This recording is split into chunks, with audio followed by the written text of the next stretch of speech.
वैसे वैसे अपने शहीदों को खोज खोज कर आप पूरे राष्ट्र स्तर पर देखेंगे। देश में भी जब देश आज़ादी को प्राप्त कर लिया तो देश में उन शहीदों का नाम होना चाहिए था जिन्होंने अपने प्राणों की आहुति दी थे। न्यूज़ लाइव और दबाएं बेल आइकन हमारे वीडियो सबसे पहले देखने के लिए।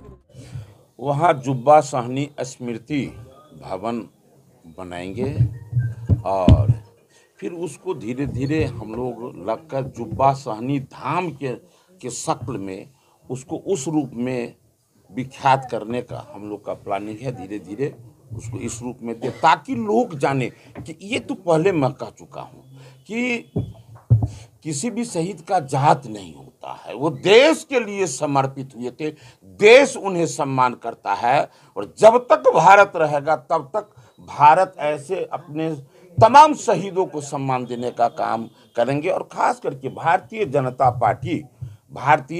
पार्टी को मैं हृदय से नमन करता रहता हूँ, मैं हृदय से उनके साथ रहता हूँ, इसलिए कि अपने हमारे वैसे पूर्वजों को सम्मान देने का इसके अंदर भारी से भारी जज्बा है। इसीलिए मैं उनके साथ और सम्मान के साथ रहता हूँ। एक सवाल है हरीश सहनी जी जी, मुजफ्फरपुर में 2 चुनाव हुए थे, कुर्नी का चुनाव हुआ था और बोचहा में चुनाव हुआ था। आप सहनी समाज से भी आते हैं और जुब्बा सहनी भी सहनी थे, ठीक है।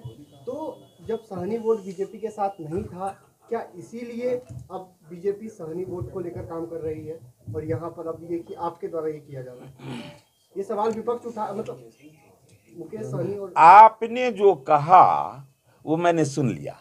अब जो मैं कह रहा हूँ आप थोड़ा सा वो सुन ले। जिस दिन मेरा शपथ ग्रहण हुआ था तो मेरा प्लानिंग था कि मैं घर से चलूँगा और सीधे वहाँ जुब्बा सहनी के गांव मैं उस धरती को नमन कर आऊँगा और फिर मैं वहाँ शपथ ग्रहण करके मैं यहाँ जुब्बा सहनी के प्रतिमा पर माल्यार्पण करूँगा। उस समय तो चुनाव का बात नहीं था, लेकिन फिर मेरे मन में यह भाव कहाँ से आया था। यहाँ बैठे सभी लोग, हमारे अध्यक्ष जी अरविंद रंजन बाबू हमारे गवाह है, सभी लोग गवाह है कि उसी तरह की तैयारी थी। लेकिन वहाँ सदन में एक समय का जो है ना थोड़ा सा उलटफेर हो गया, जिसके कारण पहले हम वहाँ गए और फिर यहाँ आके जो हम प्रतिमा पर माल। तो ये भारतीय जनता पार्टी काम तो हमेशा करती है।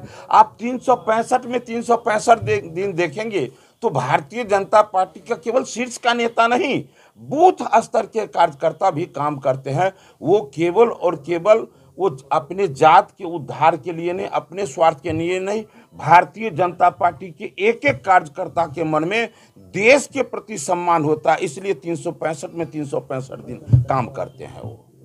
अच्छा, परिवार काफी मुफलिसी की जिंदगी जी रही है, तो परिवार के लिए कुछ ऐसा पहल किया जाएगा क्या? आज भी मुफलिसी में नहीं, बिल्कुल आप सही, बिल्कुल ये सही बात आप कह रहे हैं।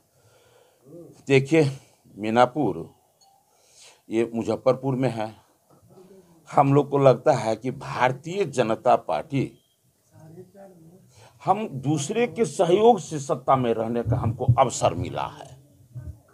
तो टेंट के भवन और परमानेंट भवन, ये दोनों में हो सकता है टेंट वाला थोड़ा सा कभी कभी ज़्यादा अच्छा लग जाता है, जो फिल्म में हम लोग देखते हैं सुंदर होता है, लेकिन सबलता वो नहीं होता है जो पक्के के मकान में होता है। ये हमको लगता है, हमें व्यक्तिगत मुझे लगता है कि जब हमारी सरकार बनेगी तो निश्चित रूप से ऐसे ऐसे जगहों पर ऐसे ऐसे विषयों का सम्मान होगा। मुझे लगता है मेरा व्यक्तिगत जीवन, सरकार बनेगी तब मुफलिसी खत्म होगी परिवार की। मैंने क्या कहा अभी, मैंने कहा कि मैं वैसे अपने शहीदों को खोज खोज कर आप पूरे राष्ट्र स्तर पर देखेंगे तो चाहे सड़क का नाम हो, चौक चौराहे का नाम हो, हमने ये तय किया कि जो गुलामी के समय में रहा, मैं अपने उस गुलामी के नाम को मैं मिटाना चाहता हूँ। हम जब जमीन खरीदते हैं तो जिनसे जमीन लेते हैं उनके नाम से भवन नहीं बनाते हैं, हम अपने ढंग से बनाते हैं। तो इसी प्रकार देश में भी जब देश आज़ादी को प्राप्त कर लिया तो देश में उन शहीदों का नाम होना चाहिए था जिन्होंने अपने प्राणों की आहुति दी थे। तो अब हम भारतीय जनता पार्टी वही कर रहे हैं। तो फिर आने वाले समय में धीरे धीरे आप देख रहे हैं कि हर जगह सम्मान का ये दायरा बढ़ रहा है, बढ़ता ही रहेगा। जुब्बा सहनी की याद तो आ गई, भांगुर सहनी की याद कर रहे हैं।